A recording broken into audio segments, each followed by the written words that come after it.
module 5 from last week? Yeah. Yeah, you had a look. Yeah, okay. So I've got the Q&A recording from last week is there, where we did Bob, focused in on Bob. But also I've added another recording in there, which is about cell sheets,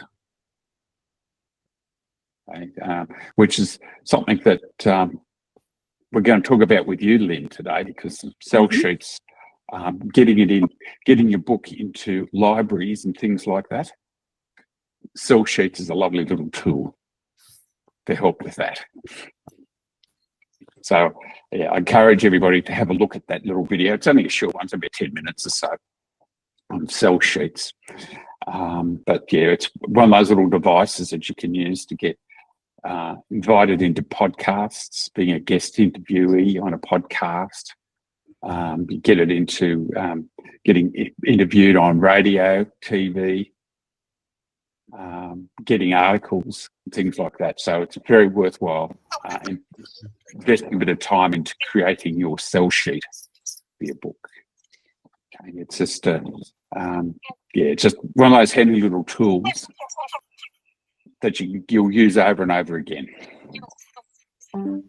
So I highly encourage you to go and do that and look at that. Okay. Okay, we won't wait for Rod anymore.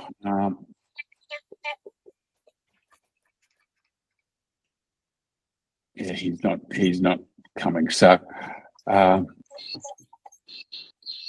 what we'll do is I'll share my screen, but before here he is, Rod's coming in. G'day, Rod. You're muted.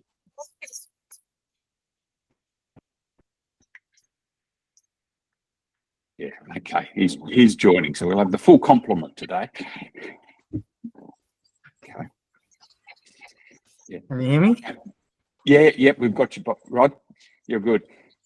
Can hear you now. Can't see you, but that's okay. We know what you look like. Okay. Yeah, just a quick little check with you, Bob. After last week's Q&A,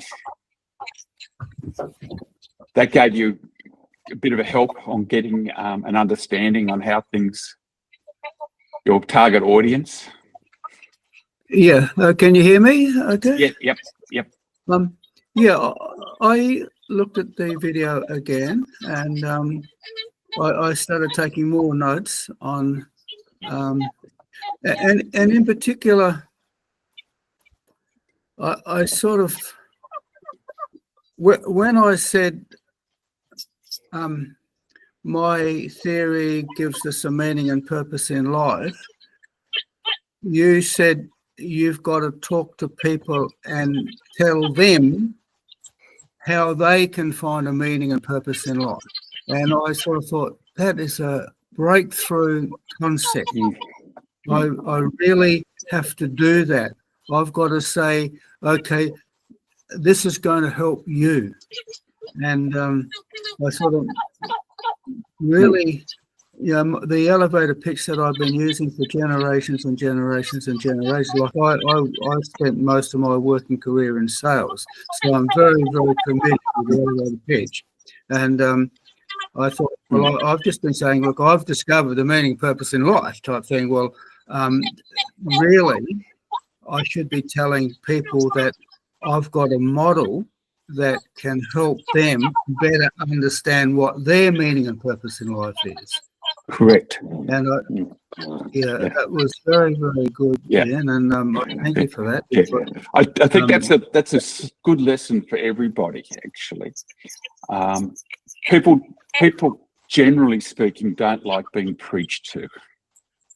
Well, particularly people that I'm going to talk to, which is what you pointed out, that I'm sort of talking to the 2% that are those thinkers, the people that think outside the square, and they are in particular the people that don't want to be told, well, this is what you've got to do, this is what you've got to do. Anyway, I'm interrupting. But what as from a marketing perspective, you can get them having a conversation. And if you start to preach, it's that people put roadblocks up, blinkers go on. They don't open their mind, So I think Rod, we've had some emails and some posts going with Rod, this past week, which is, the question of why are we getting, you can put all this great information up there, but people who just put a little snippet up there get a lot more engagement. And that's so true, because it's just those little snippets about opening the mind. You open the mind and then you drive in. Whereas if you try to drive in, the barriers, it's the bull bar goes up, the barriers go up. And so it's hard to get through that barrier or over that barrier. So again, it keeps coming back to that thin edge of the wedge. How do you can get into the mind, how you can open it up and get their thinking working the way you want them to be thinking, so that they're receptive to what you have to offer. Yeah, so I'm glad you picked that one up, Bob. That was, and particularly in your case, I think you're talking to thinkers. Yes. The last thing they want to be told is how to think, Yes. Or what to think. Yes. But Well, to give the basically, opportunity to explore new thinking, that's a different aspect, a totally different angle for them. yes. How to explore new thinking, giving them Well, I something just else to want to think get about. them just want to get them to read my book and say, okay, well, what do you make of this? But the thing is, I've got to get them to read the book first. And, that's the lead in is very important, because there's lots of books out there, and I just want the people that are into my type of concepts to pick my book out of that are on the shelf. Yeah. Okay. Anyway, let's get today's session going. So we're going to be focusing it on Lynn. So what I'm going to do is mute everybody except for Lynn.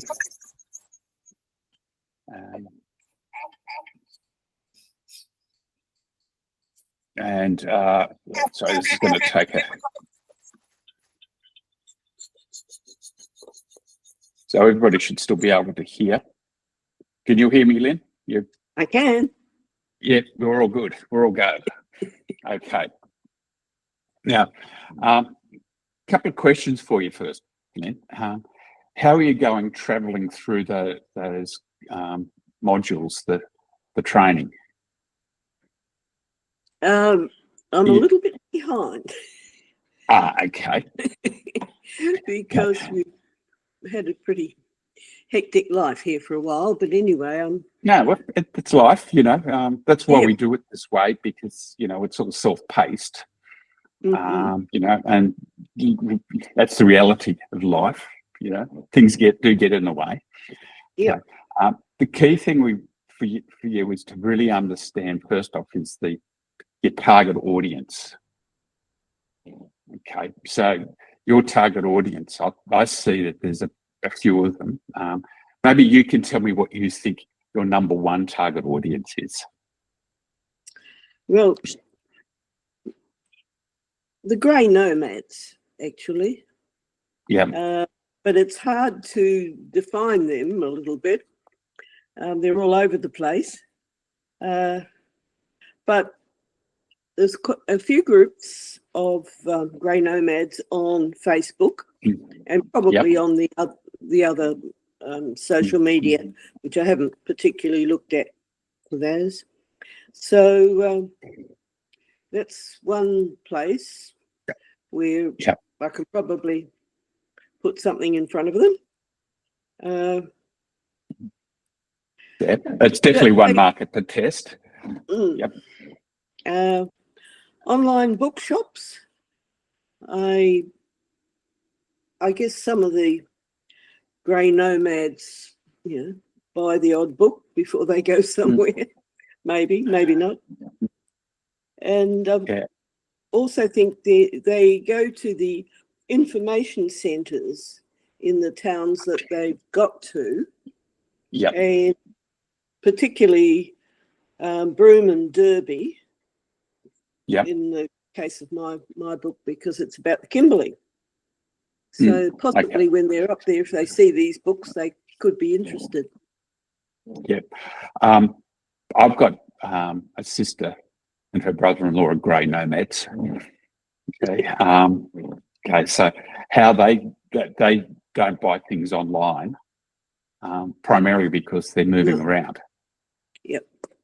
It's it's hard for them. So, but you're right. They do go to the tourist centres, and that's where you should be. Yeah, I definitely can recommend for the Grey Nomads market approaching those. And that's why the sell sheet is one of the tools that you can use for that. Okay, which is in we're talking about this before you come on board, Rod, which was in module 5. I put a new video up there and a template for a sell sheet. It's spelled SELL, not CELL, and it's but you'll make it CELL, won't you, Rod? What you do. But it becomes just like a one-page flyer that you can mail out to these people or email to them to encourage them to buy your book and stock your book. Okay, so definitely, I think libraries is also another area, particularly for you, Lynn. Yeah. And also Daniel. I think Daniel's book will work well in the library world. That, bearing in mind the libraries are Mr. and Mrs. Consumer, the typical consumer marketplace. So very specific books such as Rod's Cell Shock, probably less so for the general council library. And same with Maryland's. I think for the general council library, it'll be a little bit less likely. But Bob, it's worthwhile checking whether a local library would stock your book, but I think it's less likely. But I think Lynn's and Daniel's definitely, that's the style of book that would go into a local library. Maryland's, I think your book would be more suited for school libraries and those sorts of things rather than the local library. But yeah, use a sell sheet. So one of the things that will be coming, I'm going to add some extra material, is actually about getting your book into libraries as such. There are some library distributors in Australia, and I'll do some research and pull the latest contact details and everything together for you, but that's going to be a couple of weeks away before I have that there. But it'll take you that time, spend that time to get your sell sheet sorted, and then you can I'll have the addresses, the contact details for the main distributors to libraries in Australia. There's only a handful of them. There's not a great deal of them, and it's definitely, particularly you and Lynn and Daniel, definitely worthwhile doing that, reaching out to those people with your sell sheet. So we're not talking about technology here. We're just talking about old school, but you got to do with marketing. It's old school and new school. You can't throw the baby out with the bathwater. You got to operate both ways. So do that. Yeah. But Rod, the sell sheet concept to getting into university libraries, probably school libraries, some other, specialist type libraries rather than the council type libraries, the Mr. and Mrs. Consumer libraries. I think, Rod, you'd use the same concept for that as well. Okay. I did some research in prep for this, Lynn, and what I'm going to do is I'm going to share my screen and show you what I came up with. But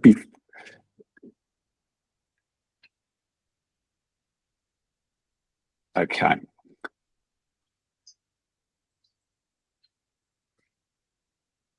So you're seeing the member area in Unlock the Book's Potential. So this is the community area in here.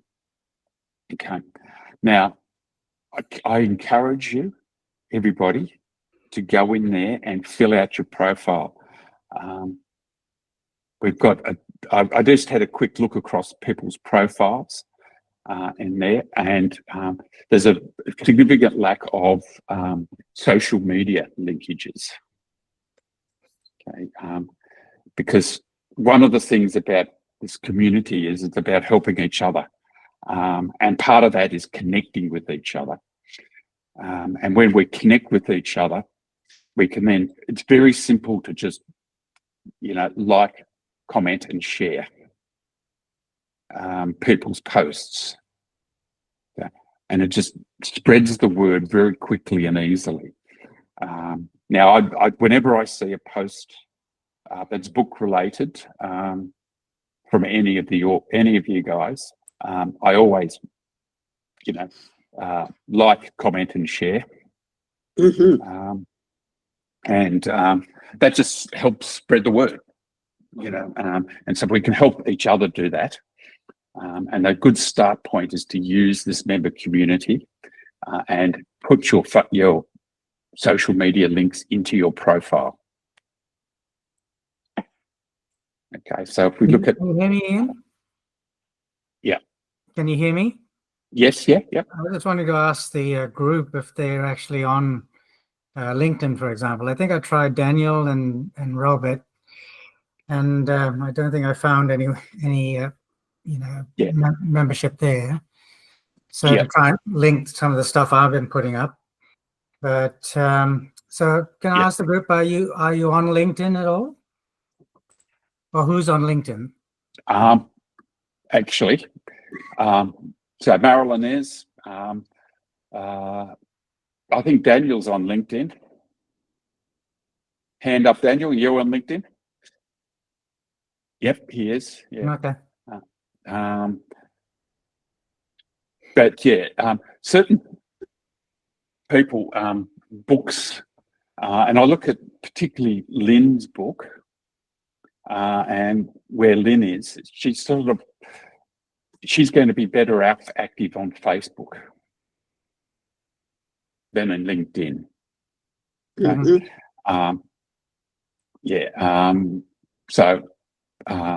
But what I was just to finish off on this, when we go into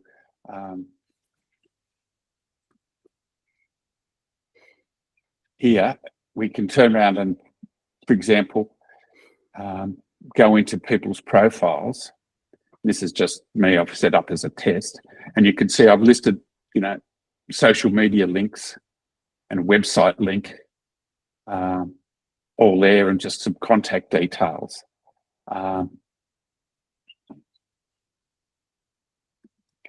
So that you can actually see, it's just a handy link, and everybody can then start to connect much more easily. So yes, please, I encourage you to come into your profile and fill it out, complete it if you could. That way everybody can then be more actively sharing and caring. Okay. Yeah. Okay. Now, what I'm going to do now is share. I've gone into Lynn's Facebook group or Facebook page, and I'm going to come back and talk about that, Lynn. But before I do, I'm going to go to mine, and we're going to do some searching for you, because I think one of the things I like about Facebook groups is you can find people, like grey nomads.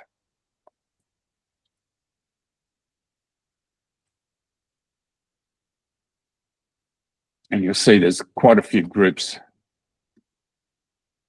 of grey nomads. Yeah.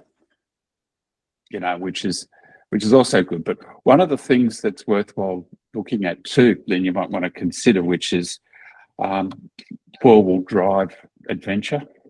Yep. You can see there's quite a few in here as well.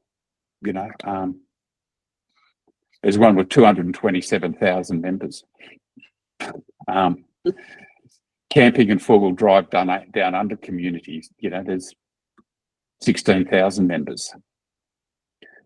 I'm only picking up on that because you mentioned that people travel or the cattle drive, the long cattle drive, which was the first cattle drive up into the Kimberley. Mm-hmm. You know, there could very well be people in there interested in that. It might be worth testing that compared to the grey nomads. The other one that I thought of too was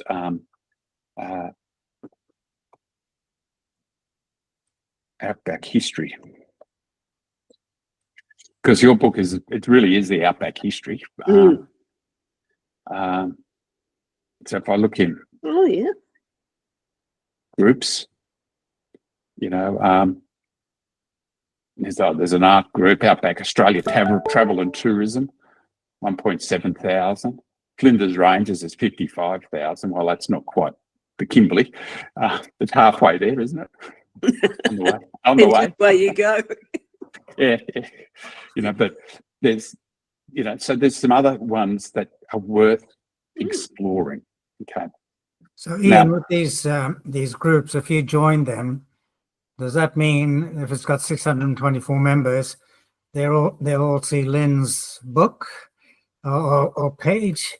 Is it a two-way street, is it? Or no, what happens, let's go to, I'll play around with the 1,000 Plus Club, which is my group. Okay. In here, we have people who have joined members. Okay. To join a group, or to be, there's two types of groups. There's a private group and a public group. Okay. I've set this up as a private group, which means that people have to apply to join the group. And I do that because I don't want 10,000 people in the group. Okay. So those big groups with 40,000 people, they're public groups. And that's where they tend to be a bit of a free-for-all, the public groups, whereas the private groups are much more intimate and, you know, two-way. Okay. When somebody's a member of the private group, you can't see, you don't automatically join all the other people's Facebook pages. I mean, like Daniel's a member here. He's a member in the group, but it doesn't link directly to his page at all. Okay, so groups are something that when you start to get quite a following, okay,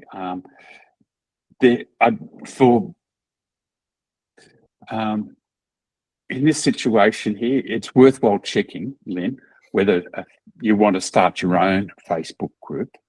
But one of the benefits of a Facebook group is when you actually a member of that group, you actually get to understand how that group works and how the people think. Okay. Most groups won't allow you to advertise, but you can make, occasionally they'll turn around and have an advertising day. But most of the time they will actually have a rule that says no advertising or putting, and so promoting your book, straight out promoting your book, is considered a bit of a no-no in these groups. However, how you do it is if there is a discussion in the group that your book can relate to, you can then turn around and put a comment on that post and turn around and say, oh yeah, you want to go and check out, I talked about this and this, you find out about the Kimberley in this book or the history of the Kimberley in this book, and then drop a link in as a comment. Okay. And then what will happen is that it will show up as a link to your actual book and a little thumbnail to it. Okay, so very much, and that's what I do when I see posts that you might put out about your own books that don't have a link to your book. I'll quite often drop that link in the comment area. Yeah, on your behalf. Yep. So that way it makes it easier for people to do it without you being pushy. You're not promoting. Okay. when it comes to social media, there's the rule, the 90-10 rule. You've got to make 9 deposits before you make a withdrawal. So in your own Facebook area, you do 9 posts. If you're posting, once or twice a day, just once a week, you'll turn around and drop in one to say, hey, here's one on the book. That's just a pure post on the book. But that's why I'll come in and if I do it as a comment, it then looks like it's not you promoting, but you're still getting the power of the promotion. Okay, so you're not breaking that 90-10 rule, but you're getting more promotions. Okay. So play with some of those other groups. Focus in on Grey Nomads first, but if you join some of those other groups, you'll actually get to see and feel how they work. It's just practice, and then respond, just engage in some of the groups. And then you'll start to see the opportunities will start to present themselves and how you can post about your book. And that goes for everybody. You can still post about your book, but use it as a comment in relation to somebody else's post. Okay. And in your case, Rod, it's because I think most of yours are really LinkedIn is really for you where you should be focusing. But there's a lot of doctors there, people in alternative health, preventative health, that if you're following them, when you see one of their posts and the post relates to some of your content, you can then respond to that post with a little snippet of information. And, oh, by the way, you can find out more here, and then drop your link into your book. It will then give you a bit of a promotion and help you spread the word off the back of somebody else's following. Okay. And I'll show when we get to your Q&A, Rod, I'll dive into that more on how you can do that on LinkedIn. But it's a very powerful tactic to do that. Mm-hmm. Let's just focus on them for the moment. I'm going to go back to Lynn's. I did some research, Lynn. I see you've got a Facebook page or Facebook account. Okay. Also, you've got an Instagram page. Okay. Okay. What with your particular niche, I see there's really 2 areas for you. Is definitely Facebook and Instagram. Probably your 2 main ones for the Grey Nomads, and then the history and what have you. So to keep things simple and life simple, I just focus on those 2 for in your case. Mm-hmm.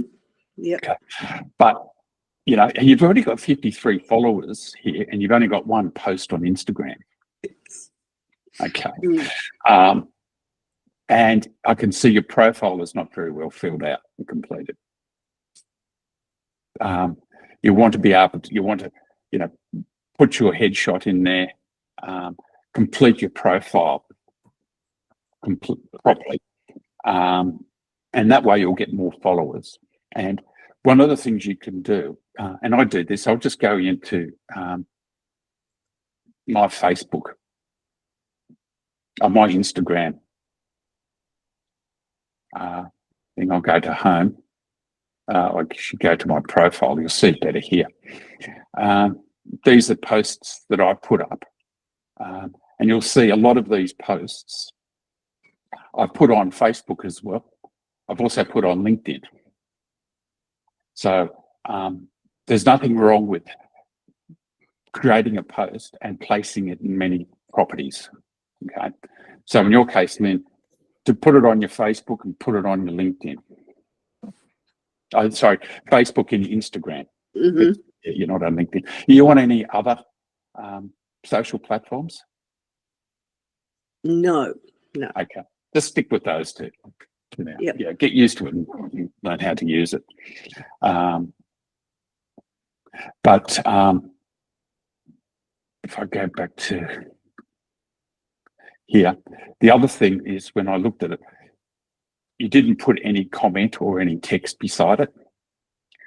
So what you should be doing is when you do a LinkedIn post, copy the content or the text base over with the image and do it onto your Instagram as well. Right. Okay. Yes. Okay. And when I saw this, I also put up a little comment, well done. That all helps improve the algorithm within Instagram and any social platform. The more engagement you get, the more posts you do, the higher up you go on people's search results and in people's feeds. Mhm. People like Facebook and Instagram, it's all about the people's feed, and the algorithms will favour people that people engage with.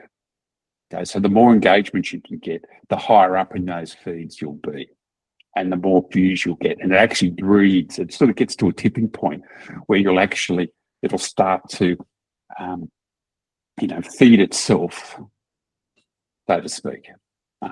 I just know with mine now, I'm getting quite, at least an easy 10% growth in all of my social media following is just organically now. Without doing too much activity, without trying to get them. But you've got to start. Yep. And it's just doing those little things that should get you going. Okay. So yeah, fill this out and do the same on your repost your Facebook posts. Okay. And so this is your face. Now I'm on your this is your Facebook account, personal account, I should say. Yep. Okay. Now I'm going to in the next couple of weeks do create a little video on Facebook. There's a few things that will help you here. One of them is called, you can have a professional profile or a personal profile. Okay. What you have here is set up as a personal profile. Yep. Okay. That has lots of limitations from a marketing perspective. It's really designed, it's a sort of like a stripped down version of Facebook. Okay. And what I'll show you in this training to come will be how to convert it to a professional profile. You can still run personal stuff in it, but you get a lot more tools. Okay. I'll just go back to mine. You'll see this is mine on the left-hand side. You'll see it's got professional dashboard. And then I'll go into that. I can now see a lot better analytics. It dives into each post so you can see which posts are working. And so you add, how many views and how many reactions and engagements I get. And it just really helps understand the audience better. So I can now look at, like the demographics of the audience. As you can see here, where they're located, their, age ranges, male, female, spread. Okay. Again, that all helps when you start to understand this. It helps you when you go to create posts, you talk to the people who are mostly engaging with you and following you. The other thing is a personal profile. They've got a limitation. I think it's about 4,500 followers, but there's no limitation on professional. You can see I've got 6,772 followers on the professional. Okay. Sorry. Yeah. Is it better to go this way with just your regular post rather than having a separate author post? Right. Side? For me, I don't post overly personal stuff. Okay. For me, my posts are, if I go into my,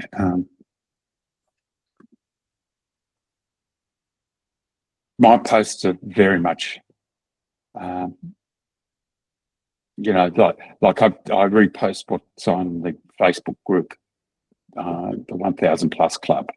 There, it's sort of very business type. I put a Friday funny up always. You always drop funny ones in and stuff like that. So it's all, there's a post on that one's on a blog post that I created about sell sheets. Okay. So when I share a post, this is one that I shared with Rod's post, one of Rod's posts I shared. So I don't put personal things up there, but I do have a family Facebook group. So, and it's just very private. So it's only immediate family members. There's about 12 of us on it, and nobody can join it. And that way that's where I post postal stuff. But that's just me. So if you're going to use Facebook and post personal things on it, I would then look at creating a separate page, which is an author page, or a separate account that is all about you as the author. Yep. Okay. But yeah. Yeah. So if I go back to your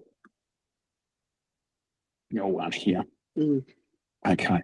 One of the things, because you've got here a pinned post, which is great. But it's an old pinned post back in March 2023. And it's, doesn't talk about your, it's saying, the book is coming, I think it says, it's nearly ready for the publisher, but your pinned post should be the book itself. Okay. I do have another one that's Lynn Caverhill, author, but I never quite got that finished. Oh, okay.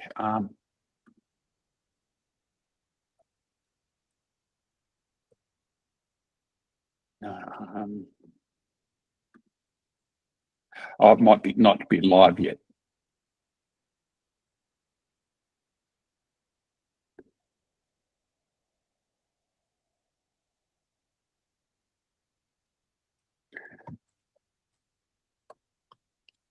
Let's see. There it is.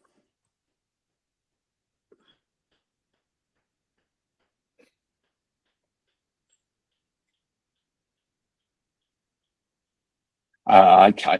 This is actually a Facebook page rather than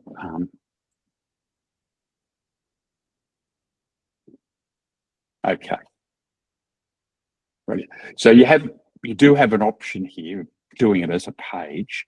You'll actually get more followers if it's done as a personal account type page, or an account, I should say. So you've got this as the it's hard pages. I'll go back to mine, and I'll show you mine. I've got a page for okay,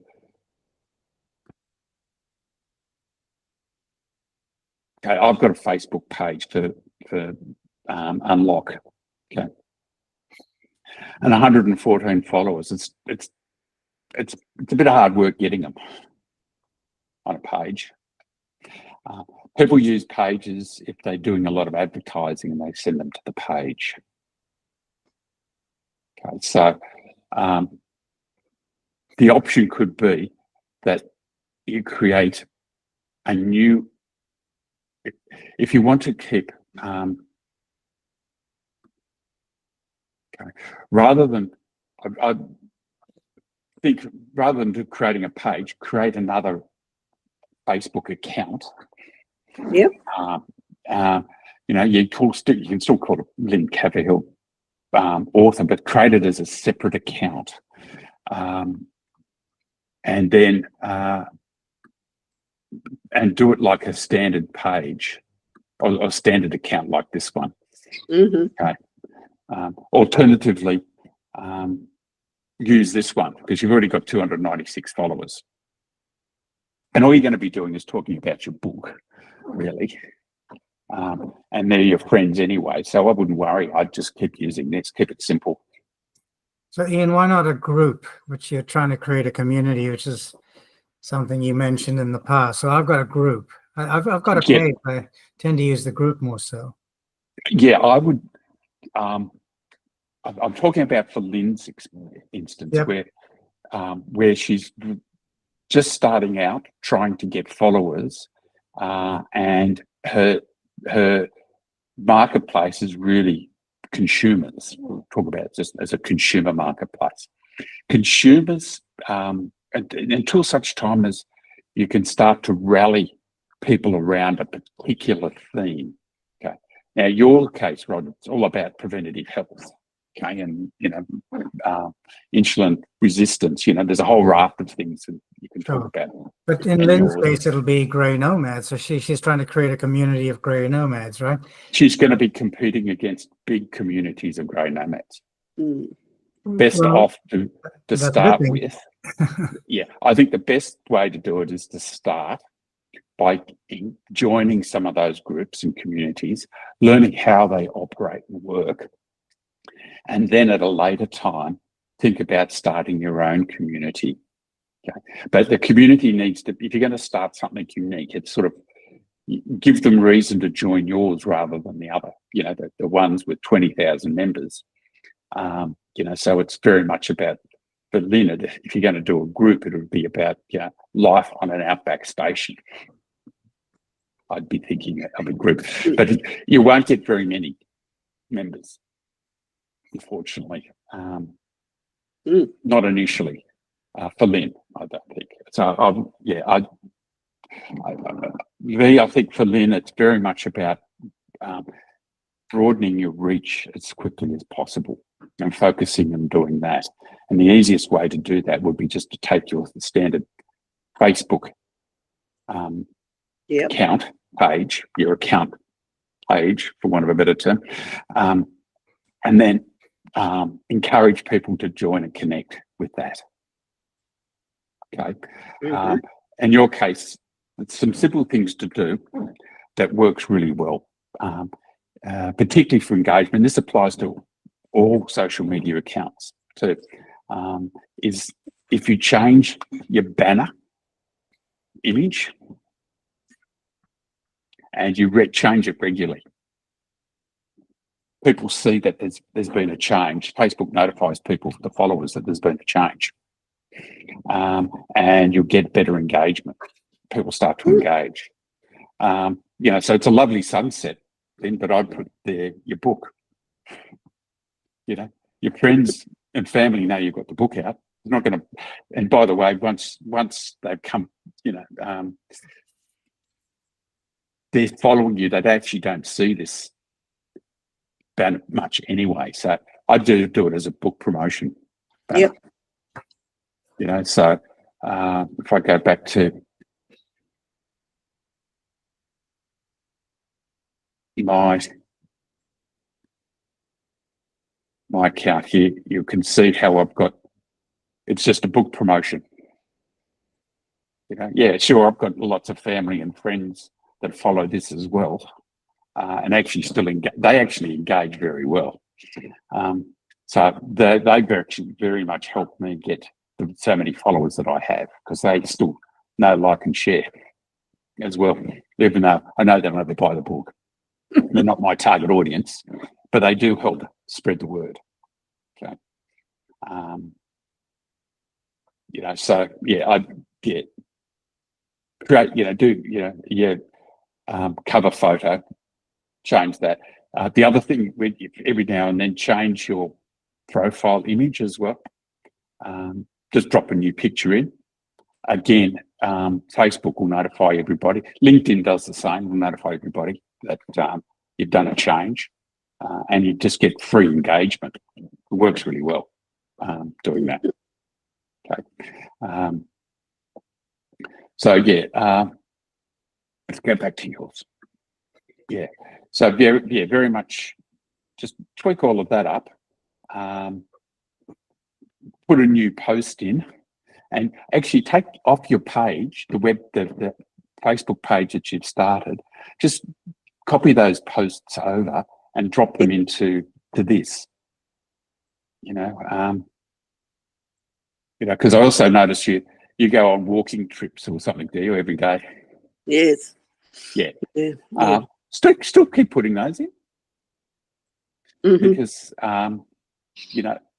I don't see that as highly personal. For me, highly personal is something about a family member and things like that.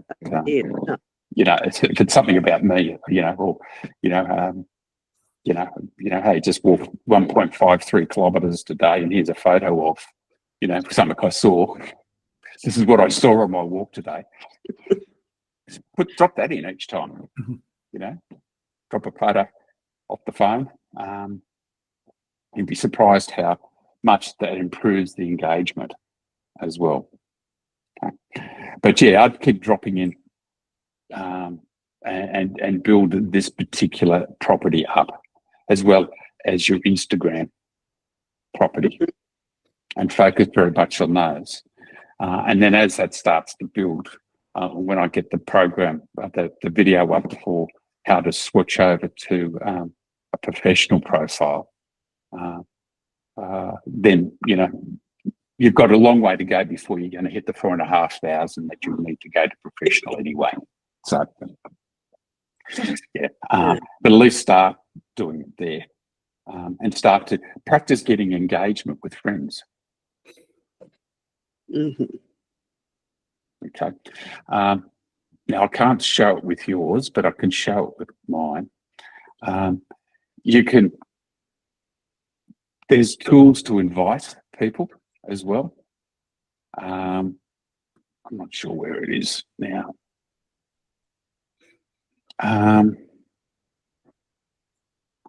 It comes up quite regularly for me. They show me who to invite.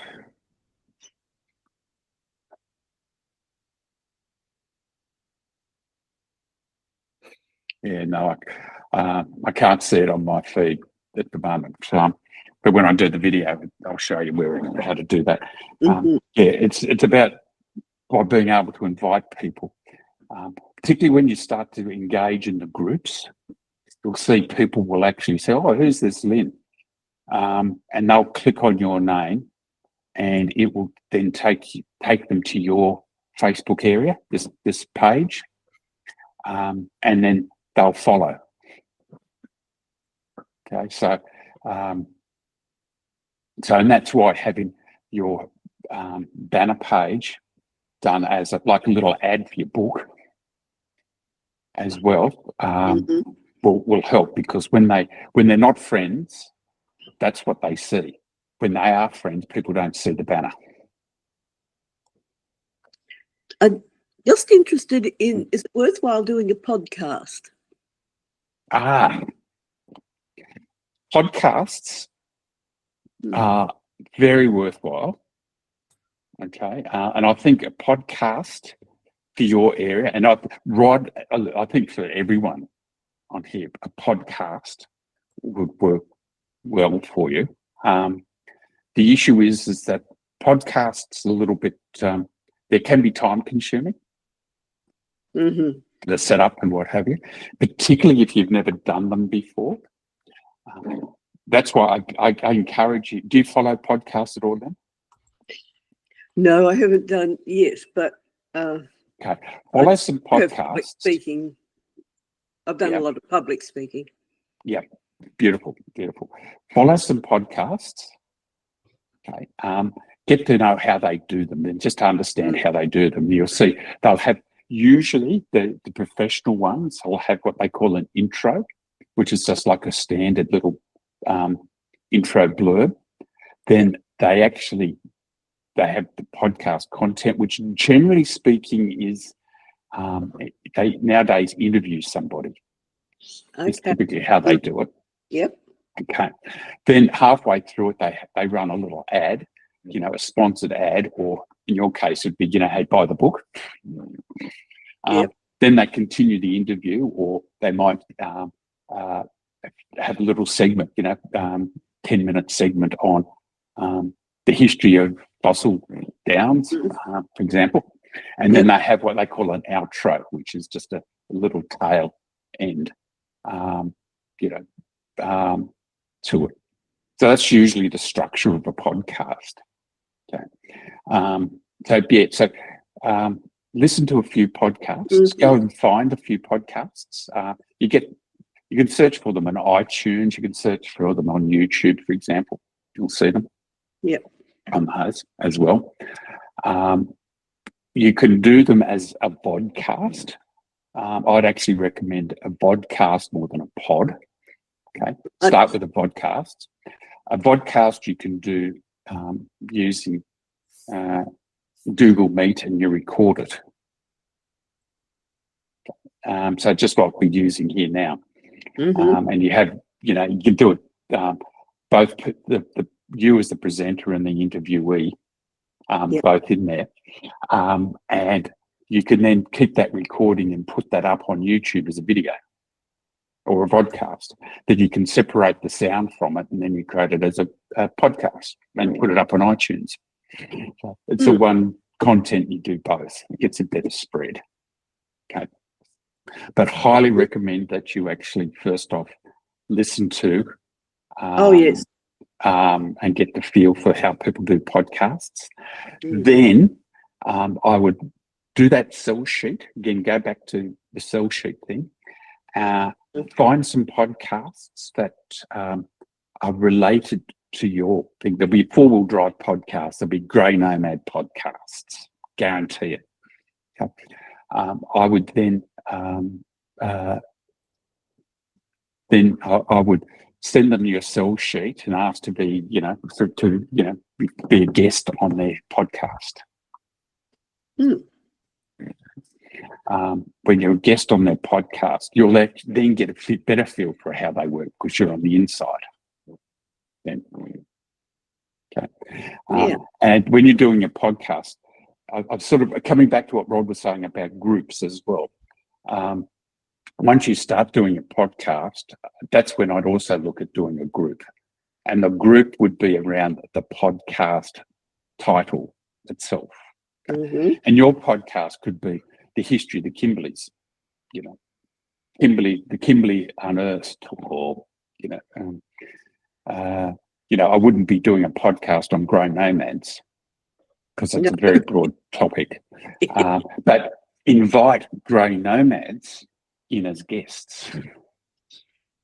And then you invite people in such as, the four-wheel drive people in as guests, and people who are interested in Australian history, outback history, in as guests to your podcast. But you bring your podcast down to the very, very tight, specific topic.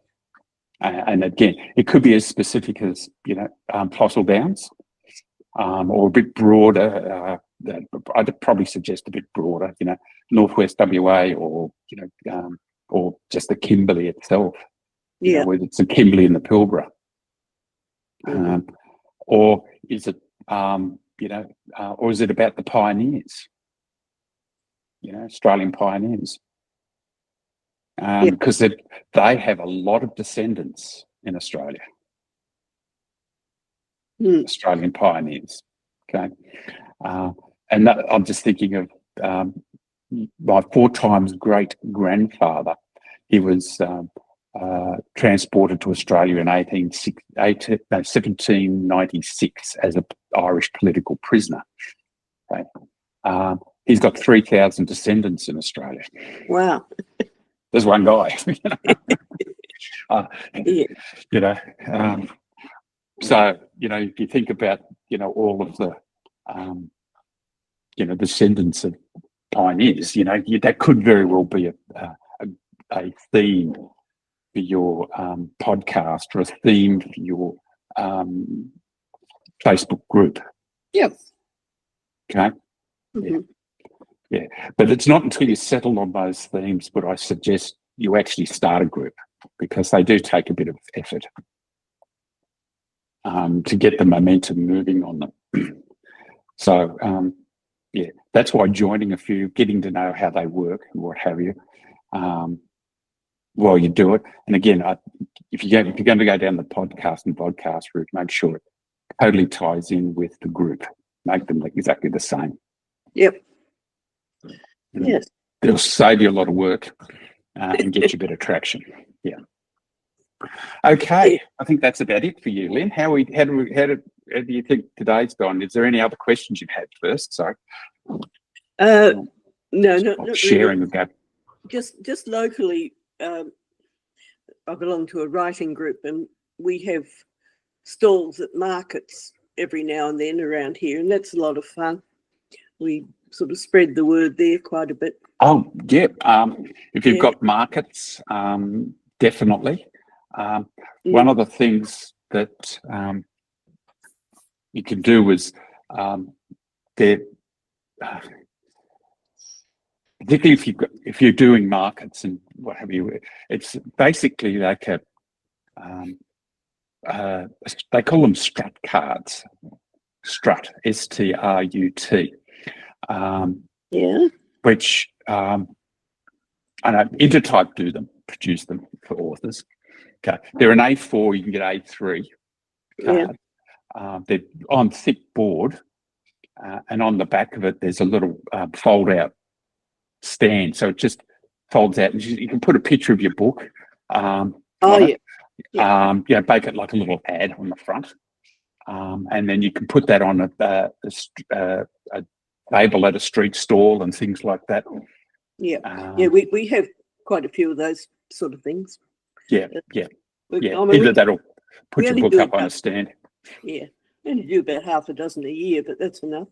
The other thing was caravan parks. It's quite good if you're in a caravan park. You just set up a little stall behind the caravan, and people come past and see. Trouble is, John and I are getting too old to go to caravan parks now. So. Okay. Yep. But I don't know. It's been a long time since I've been to a caravan park. But I suppose most of them have stock shops in there and what have you. So maybe they can stock your book as well. Not many, but. Okay. Yeah. Stick with the tourist centres. I think so. Yes. Yeah. Okay. Yes. Yeah. Well, that's been very helpful. Thank you. Okay. No, you're welcome, Lynn. Good to see you engaging with it and getting up. Again, everybody, please fill out those profiles so we can all connect. Rod gave us a great reminder of that this week that, let's connect and let's be strong on those connections so that we can all do that sharing and caring piece, because it does work. It does work, even if your target audience is different. So in the 1000 Club, I can just find it on Facebook and fill out my profile, or you've got to send a link to that. I'm pretty sure you can that. Yeah, you can just go into the 1000 Plus Club, and I'll send you. You've got to approve it, isn't it? Yes, it'll go through. There are some questions. All right, so I can do it on Facebook itself. I don't need a special link. No, doing it on Facebook itself. I'm actually going to send you an in. You're already a member. But I don't think I filled out the profile.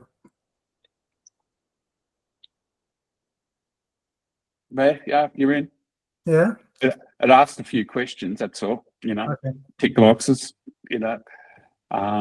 Which is basically the rules of it. Which with groups you've got to create rules and what have you, and it's just about the rules are just it's all about being kindness, no whinging, and no politics, and no hate speech or anything like that. It's what my groups to always be a safe space rather than but some groups out there aren't safe spaces because that's the way they want it. They want the controversy. They want the argy-bargy, Bob, you might want to, if you ever go into a Facebook group, that might be your forte, get the 50 cups out. And Daniel, you could be in there with the Drongo Facebook group, the latest Drongo that you've come across, complaining about whinging about something, could be the Whingers Club. Whingers. I don't know. You can have some fun with them as well. Yeah. Okay. Thanks, Ian. Oh, sorry, Daniel, I can't hear you. You're muted, but that's all right. Okay. So we're just finishing up for today. Next week, we're going to hone in on you, Daniel. Okay. Now you're muted, and I can't unmute you, unfortunately. So, no, I can't unmute you. But that's all right. We'll focus it on you, Daniel, and look at some simple tech. And I think setting up Facebook and what have you. Again, I think for Daniel, it's very similar to Lynn. Start with, actually, Daniel architects are your major marketplace, target audience. So I think actually it probably would be LinkedIn. I'll take that back, but I think ultimately you need to be on LinkedIn and probably Facebook as well, because I think your book can transition across both. But maybe we'll focus in on LinkedIn, because when we come back and do you, Rod, it's very much LinkedIn. I think that's really your sweet, that's where you're going to get your joy. Hope so. Well, yeah, it's they're spending a lot of time, a lot of effort, and you don't really get that much traction. Yeah, I think we will look at how you do the effort correctly and on LinkedIn, so that you can actually get engagement, but also build the following. Okay, it's very much build. On LinkedIn, but it's very powerful particularly for people like you, Rod. And Marilyn, who's not with us now, she had to go, and also for you, Daniel. LinkedIn, I think, would be very powerful.